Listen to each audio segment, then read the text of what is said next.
अब ये जो मिलिट्री ट्रांसपोर्ट एयरक्राफ्ट होते हैं जिनका इस्तेमाल किसी भी देश की सेना करती है, इनकी ऑपरेशनल कॉस्ट कमर्शियल एयरलाइन से काफी ज्यादा होती है। यानी अगर एक सिटी से दूसरी सिटी के बीच सेम डिस्टेंस हो तो एक कमर्शियल प्लेन की operational cost military transport aircraft से काफी कम होती है। कमर्शियल प्लेन्स कम कॉस्ट में सेम डिस्टेंस ट्रेवल कर पाते हैं एंड इसके भी काफी सारे डिफरेंट रीजन है, जिनमें से कुछ इंपॉर्टेंट के ऊपर हम बात करेंगे। Military transport planes heavy equipment को ले जाने और रफ जगहों के ऊपर लैंड करने के लिए बनाए जाते हैं। इनमें बड़े और हैवी दरवाजे, हैवी रैम्प्स और स्पेशल लोडिंग सिस्टम लगे होते हैं।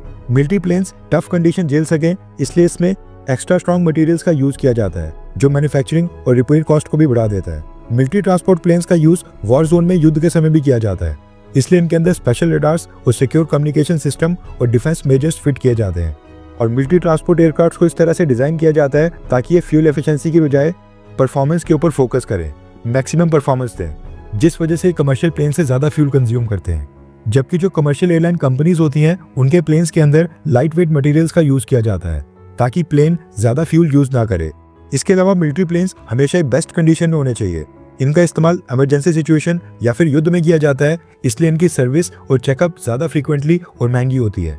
अब क्योंकि मिलिट्री ट्रांसपोर्ट एयरक्राफ्ट का इस्तेमाल न सिर्फ सामान ले जाने बल्कि रेस्क्यू मिशंस, सोल्जर्स ड्रॉप करने और डिजास्टर रिलीफ के लिए भी किया जाता है, इस वजह से इनके अंदर एक्स्ट्रा मॉडिफिकेशंस की जाती हैं जो प्लेन्स का वेट और भी बढ़ा देता है। ये कुछ इंपॉर्टेंट रीजंस हैं जिनकी वजह से एक मिलिट्री ट्रांसपोर्ट एयरक्राफ्ट की ऑपरेशनल कॉस्ट कमर्शियल प्लेन से काफी ज्यादा होती है। एंड हम ये डिस्कस इसलिए कर रहे हैं क्योंकि इसी से रिलेटेड एक बहुत ही बड़ी अपडेट आ रही है। अब होता क्या है कि अमेरिका में जैसे ही डोनाल्ड ट्रंप प्रेसिडेंट पद की शपथ लेते हैं, वो सबसे पहला काम करते हैं इलीगल इमिग्रेंट्स को देश से बाहर निकालने का और सबको अपने अपने देश भेजने का। आपने भी न्यूज सुनी होगी कि पिछले महीने अमेरिका ने कई सारे इंडियन इमिग्रेंट्स को भारत वापस भेजा था, और न सिर्फ भारत बल्कि दुनिया के कई सारे देशों के इलीगल इमिग्रेंट्स को इसी तरह से भेजा जा रहा है।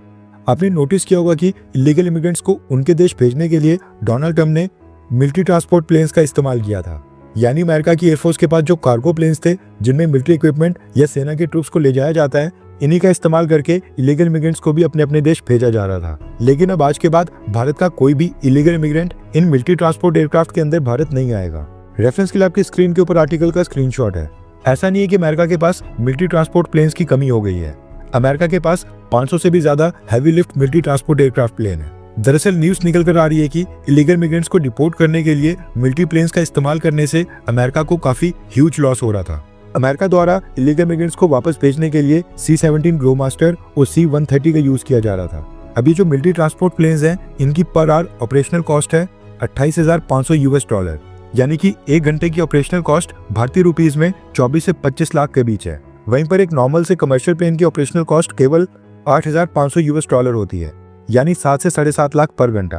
कहां पर एक तरफ 24 से 25 लाख 1 घंटे का और कहां पर 7-7.5 लाख। यानी मिलिट्री ट्रांसपोर्ट एयरक्राफ्ट को यूज करना लगभग 3 से 4 गुना कॉस्टली पड़ रहा था, जिसके कारण से डोनाल्ड ट्रंप एडमिनिस्ट्रेशन ने ये मिलिट्री ट्रांसपोर्ट फ्लाइट्स तत्काल प्रभाव से बंद कर दी हैं। लास्ट फ्लाइट 1 मार्च को गई थी और उसके बाद से मिलिट्री ट्रांसपोर्ट एयरक्राफ्ट का यूज बिल्कुल रोक दिया गया है। अगर ये ऑपरेशनल कॉस्ट इग्नोर भी कर दी जाए, ऊपर से एक और दिक्कत ये भी है कि ज्यादा मिलिट्री ट्रांसपोर्ट प्लेन्स का यूज करने का मतलब है कि इनके लिए ज्यादा मेंटेनेंस लगेगी, ज्यादा महंगे स्पेयर पार्ट्स का इस्तेमाल किया जाएगा। इनकी मेंटेनेंस और सर्विस भी कमर्शियल प्लेन्स के मुकाबले काफी कॉस्टली होती है, इसलिए अमेरिका को इसमें ह्यूज लॉस हो रहा था। रिपोर्ट्स आ रही है कि Donald Trump administration commercial airlines और चार्टर प्लेन्स की कंपनीज के साथ बात कर रही है, एंड अगर नेगोशिएशन सक्सेसफुल निकलती हैं तो फिर इलीगल इमिग्रेंट्स को कमर्शियल प्लेन्स के जरिए ही उनके देश भेजा जाएगा। खैर, पहले भी देखा गया है कि डोनाल्ड ट्रंप जल्दबाजी में फैसले कर लेते हैं। अपने आप को टफ दिखाने के लिए कई डिसीजंस उन्होंने एक झटके में ले लिए थे, लेकिन बाद में फिर जब उनको रियलाइज होता है इसी तरह से वो वापस भी ले लेते हैं। क्या आपको डोनाल्ड ट्रंप के काम करने का स्टाइल ठीक लगता है? हाँ या फिर ना? नीचे कमेंट करके अपनी राय जरूर बताएं।